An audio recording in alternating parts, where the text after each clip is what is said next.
கருப்பு கொடியாவது மஞ்சள் கொடியாவது. மு.க. ஸ்டாலினின் போராட்டத்தை கடுமையாக கிண்டல் செய்த ஓம் பிர்லா, அரசியல் ஆதாயத்துக்காக டபுள் கேம் ஆடுவதா? திமுகவின் முகமூடியை கிழித்த அமித்ஷா. வணக்கம் நண்பர்களே. மக்களவையில் இன்று மத்திய அரசு 3 முக்கியத்துவம் வாய்ந்த மசோதாக்களை தாக்கல் செய்தது. அதில் முதல் மசோதா பெண்களுக்கான 33% இடஒதுக்கீடு, அடுத்து தொகுதி மறுவரையறை மசோதா, அதையடுத்து யூனியன் பிரதேச சட்ட திருத்த மசோதா என்ற 3 மசோதாக்களை மத்திய அரசு தாக்கல் செய்தது. இதற்கு சபாநாயகர் ஓம் பிர்லா அனுமதி கொடுத்ததை அடுத்து இதுகுறித்த கருத்துக்களை எதிர்க்கட்சிகள் சொல்ல தொடங்கின. அப்போது பேசிய பிரதமர் மோடி, பெண்களுக்கு 33% இடஒதுக்கீட்டை உறுதி செய்வதே இந்த சட்ட மசோதாவின் முதல் நோக்கமாகும். கடந்த 2023ஆம் ஆண்டு இந்த சட்டம் நிறைவேற்றப்பட்ட நிலையில் மக்கள் தொகை கணக்கெடுப்பை தொடர்ந்து மேற்கொள்ளப்படும் என்று அறிவிக்கப்பட்டிருந்தது. ஆனால் இப்போது 2034ஆம் ஆண்டு வரை ஆகலாம் என்ற சூழல் ஏற்பட்டுள்ளது. அதனால்தான் 2029 மக்களவைத் தேர்தலில் பெண்களுக்கு 33% இடஒதுக்கீடை வழங்க வேண்டும் என்று தீர்மானித்து இந்த மசோதாவை இன்றைய தினம் தாக்கல் செய்துள்ளோம். அதனால் இந்த மசோதாவுக்கு யாரும் அரசியல் ரீதியாக இல்லாமல் பெண்களின் முன்னேற்றம் என்பதை கருத்தில் கொண்டு ஆதரவு அளிக்க வேண்டும். இந்த சட்டத்தின் உண்மையான நோக்கம் நிறைவேற்றப்பட வேண்டியதின் அவசியத்தை சுட்டிக்காட்டியுள்ளார். அதோடு கடந்த 10 ஆண்டுகளில் சைலண்ட் புரட்சியாக வெடித்திருப்பது பெண்களின் வாக்குகள் தான். மம்தா பானர்ஜி தொடங்கி தமிழ்நாட்டின் இலவச திட்டங்கள் வரை பெண்கள் தான் வெற்றியை தீர்மானிக்கிறார்கள். ஆனால் நாங்கள் இப்போது வெறும் இலவசங்களை தரவில்லை, பெண்களுக்கு அதிகாரத்தையே தருகிறோம் என்று கூறியுள்ளார் பிரதமர் மோடி. ஆனால் அதையடுத்து மக்களவையில் நடந்த விவாதத்தின் போது காங்கிரஸ் கட்சியினர், நாங்கள் மகளிர் இடஒதுக்கீடு மசோதாவை ஆதரிக்கிறோம், ஆனால் தொகுதி மறுசீரமைப்பு மசோதாவை எதிர்க்கிறோம் என்று கூறியுள்ளார்கள். அதையடுத்து சமாஜ்வாதி கட்சியின் அகிலேஷ் யாதவ் பேசுகையில், மகளிர் இடஒதுக்கீட்டில் முஸ்லிம் பெண்களுக்கு உள் இடஒதுக்கீடு உண்டா என்று கேள்வி எழுப்பினார். இதற்கு பதில் கொடுத்த அமித்ஷா, மத ரீதியாக பெண்களுக்கு இடஒதுக்கீடு கொடுப்பதில் அரசியல் சாசனத்தில் இடமில்லை, ஆனால் இந்த இடஒதுக்கீட்டில் மத ரீதியாக முஸ்லிம் பெண்களுக்கு இடஒதுக்கீடு கிடையாது என்று அமித்ஷா திட்டவட்டமாக தெரிவித்துள்ளார். இதையடுத்து இந்த 3 மசோதாக்கள் குறித்தும் மக்களவையில் வாக்கெடுப்பு நடைபெற்றுள்ளது. மக்களவைக்கு இன்று 333 எம்பிக்கள் வந்த நிலையில் இந்த மசோதாக்களுக்கு ஆதரவாக 207 பேரும், அதற்கு எதிராக 126 பேரும் வாக்களித்துள்ளார்கள். குறிப்பாக இந்தி கூட்டணியினரே இதற்கு ஆதரவளித்துள்ளார்கள். அந்த வகையில் மகளிர் இடஒதுக்கீடு மசோதா, தொகுதி மறுவரையறை மசோதா, யூனியன் பிரதேச சட்ட திருத்த மசோதா என்ற இந்த 3 மசோதாக்களையும் தாக்கல் செய்வதற்கு ஆதரவு கிடைத்துள்ளது. இந்த 3 மசோதாக்களையும் சட்டத்துறை அமைச்சர் மக்களவையில் தாக்கல் செய்தார். அதையடுத்து சபாநாயகர் ஓம் பிர்லா மக்களவை எம்பிகளிடத்தில் பேசும்போது, இந்த மசோதாக்கள் குறித்து விவாதம் 12 மணி நேரம் நடைபெறும். அப்போது இந்த மசோதாக்கள் குறித்து மட்டுமே எம்பிகள் பேச வேண்டும். ஒவ்வொரு கட்சிகளும் தங்களுக்கு கொடுக்கப்பட்ட குறித்த நேரத்தில் பேசி முடிக்க வேண்டும். இந்த 3 மசோதாக்கள் சம்பந்தமாக நாளை மாலை 4 மணிக்கு மக்களவையில் வாக்கெடுப்பு நடைபெறும் என்று கூறியுள்ளார். அதோடு காங்கிரஸ், திமுக உள்ளிட்ட எதிர்க்கட்சிகள் இந்த 3 மசோதாக்களையும் ஒன்றாக விவாதிக்க கூடாது என்று வலியுறுத்தி வருகிறார்கள். ஆனால் மத்திய அமைச்சர் அமித்ஷாவோ இந்த 3 மசோதாக்கள் மீதும் ஒன்றாகவே விவாதம் நடைபெறும், ஆனால் வாக்கெடுப்பு என்பது தனித்தனியாக நடைபெறும் என்று கூறியுள்ளார். அப்போது பேசிய திமுகவின் ராசா, இந்த அரசியலமைப்பு சட்ட திருத்தத்தை குடியரசுத் தலைவருக்கு அனுப்ப வேண்டும் என்று கோரிக்கை வைத்திருக்கிறார். அதையடுத்து அமித்ஷா பேசும்போது, இந்த தொகுதி மறுவரையறை சம்பந்தமாக தென் மாநிலங்களின் பிரதிநிதித்துவத்தை குறைப்பதாக தவறான கருத்து பரப்பப்பட்டு வருகிறது. இந்த மசோதா என்பது கடந்த காலங்களில் கொண்டு வந்தது போல்தான் இருக்கும். குறிப்பாக தமிழகத்தில் இதுகுறித்து கவலை தெரிவிக்கிறார்கள்.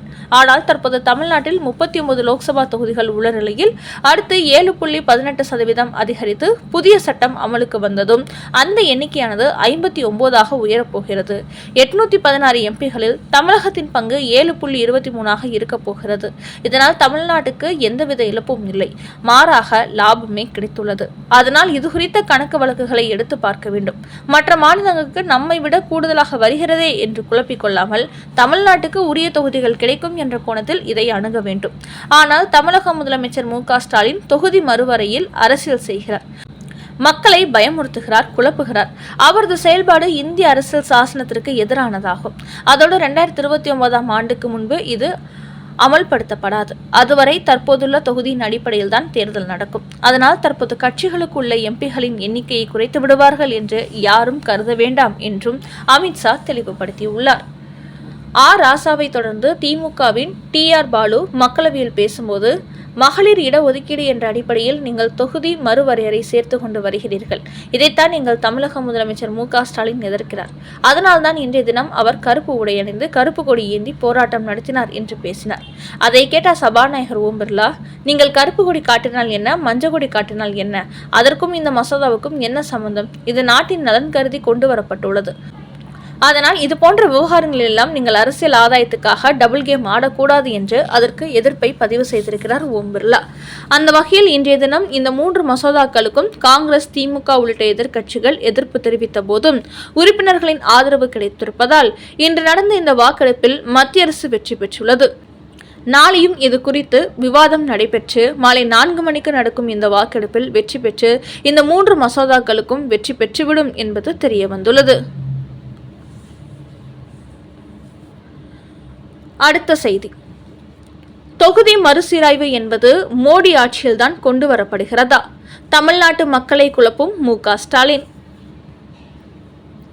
தமிழ்நாட்டில் உள்ள முதலமைச்சர் மு.க.ஸ்டாலின் தொகுதி மறுவரையறை என்பதை தங்களது வெற்றிக்காக பாஜக திட்டமிட்டு செய்வதாக செய்தி பரப்பிக் கொண்டு வருகிறார். ஆனால் இந்தியாவில் தொகுதி மறுவரையறை ஆணையம் என்பது 1952ஆம் ஆண்டில் தொடங்கப்பட்டது. முன்னதாக 1951ஆம் ஆண்டிலேயே மக்கள் தொகை கணக்கெடுப்பு நடத்தப்பட்டது. அந்த அடிப்படையில் அதற்கு அடுத்த ஆண்டு தொகுதி மறுவரையறை செய்யப்பட்டது. அதைத் தொடர்ந்து 1962, 1972, 2002 என இதுவரை இந்தியாவில் 4 முறை தொகுதி மறுவரையறை செய்யப்பட்டிருக்கிறது. அதோடு 2002ஆம் ஆண்டில் நடந்த மறுவரையறையில் எம்பிகளின் எண்ணிக்கை ஆதரிக்கப்படவில்லை. அந்த வகையில் 2002ஆம் ஆண்டுக்கு பிறகு இப்போதுதான் மீண்டும் தொகுதி மறுவரையறை நடைபெறுகிறது. அதோடு இப்போது 140 கோடி மக்கள் இந்தியாவில் இருக்கிறார்கள். அதனால் மக்களின் நலன் கருதி இந்த தொகுதி மறுவரையறை என்பது செயல்படுத்த வேண்டிய கட்டாயம் உள்ளது. அதோடு இதன் மூலம் மக்களுக்கு நன்மை கிடைக்கப் போகிறது. அதாவது நிர்வாக வசதிக்காக ஒரு மாவட்டத்தை 2 மாவட்டங்களாக பிரிப்பது போன்று இப்போது மக்கள் தொகை அதிகரிப்பின் காரணமாக எம்பிகளின் எண்ணிக்கையை அதிகப்படுத்துகிறார்கள். அதிகப்படியான மக்கள் தொகை கொண்ட இடங்களில் குறைவான எம்பிகள் இருந்தால் மக்களுக்கு உரிய சேவையை அவர்களால் செய்ய முடியாது. இது போன்ற விஷயங்களை கருத்தில் கொண்டதால் இந்தியாவின் மக்கள் தொகை 140 கோடி ஆகிவிட்டதால் தற்போது தொகுதி வரையறை செய்ய வேண்டிய கட்டாயம் ஏற்பட்டுள்ளது. ஆனால் திமுக போன்ற கட்சிகளும் இதனால் தங்களுக்கு பெரும் பாதிப்பு ஏற்படுவது போலவும் வட மாநிலங்களுக்கு எம்பி தொகுதிகள் அதிகரிப்பது போலவும் ஒரு அரசியல் செய்கிறார்கள். ஆனால் மத்திய அமைச்சர் அமித்ஷா இன்றைய தினம் தமிழ்நாட்டில் தற்போது 39 எம்பி தொகுதி இருக்கும் நிலையில் தொகுதி மறுசீராய்வுக்கு பிறகு அது 59ஆக உயரப்போகிறது என்று அறிவித்திருக்கிறார். அப்படி இருக்கும்போது முதலமைச்சர் மு.க.ஸ்டாலின் எதற்காக இதை வைத்து அரசியல் செய்கிறார் என்பதுதான் அனைவரது கேள்வியாக உள்ளது. தொகுதி மறுவரையறை செய்தால் தென்னிந்தியாவை விட வட இந்தியாவுக்கே அதிகப்படியான தொகுதிகள் போய்விடும் என்று மு.க.ஸ்டாலின் உள்ளிட்ட சில தலைவர்கள் கதற தொடங்கியிருக்கிறார்கள். இந்த நிலையில் மு.க.ஸ்டாலினுக்கு எடப்பாடி பழனிசாமி இது குறித்து கூறுகையில், தொகுதி மறுவரை என்பது யாரையுமே பாதிக்காது. ஆனால் மு.க.ஸ்டாலின் அரசியல் ஆதாயத்துக்காக இதை வைத்து டபுள் கேம் ஆடுகிறார் என்று கூறியிருக்கிறார். அதோடு இந்த சந்தர்ப்பத்தை பயன்படுத்தி பெண்களுக்கு வழங்கும் 33% இடஒதுக்கீட்டை தடுப்பதற்கும் அவர் முயற்சி செய்கிறார். அதனால்தான் மு.க.ஸ்டாலின் கருப்பு கொடி போராட்டத்தை நடத்தியிருக்கிறார். தற்போது மு.க.ஸ்டாலினுக்கு தோல்வி ஜுரம் வந்துவிட்டது. அதனால்தான் இதுபோன்ற விஷயங்களுக்கு எதிராக குரல் கொடுத்து மக்களின் கவனத்தை திசை திருப்புகிறார் என்று கூறியுள்ளார் எடப்பாடி பழனிசாமி. அதோடு தொகுதி மறுவரையறை என்றாலே மக்கள் தொகை கணக்கெடுப்பை பொறுத்துத்தான் நடைபெறும் என்பது அனைவருக்கும் தெரியும். அப்படி இருக்கும்போது அதுபோன்று செய்யக்கூடாது என்று எப்படி சொல்ல முடியும்? மு.க.ஸ்டாலினின் தனிப்பட்ட ஆதாயத்திற்காக குறைவான மக்கள் தொகை இருக்கும் மாநிலங்களுக்கு அதிகப்படியான எம்பி சீட்டுகளை கொடுப்பார்களா? அதை எப்படி அரசியலமைப்பு சட்டம் ஏற்றுக்கொள்ளும் என்றும் மு.க.ஸ்டாலினுக்கு எதிராக ஒரு கருத்து வெளியிட்டிருக்கிறார் எடப்பாடி பழனிசாமி.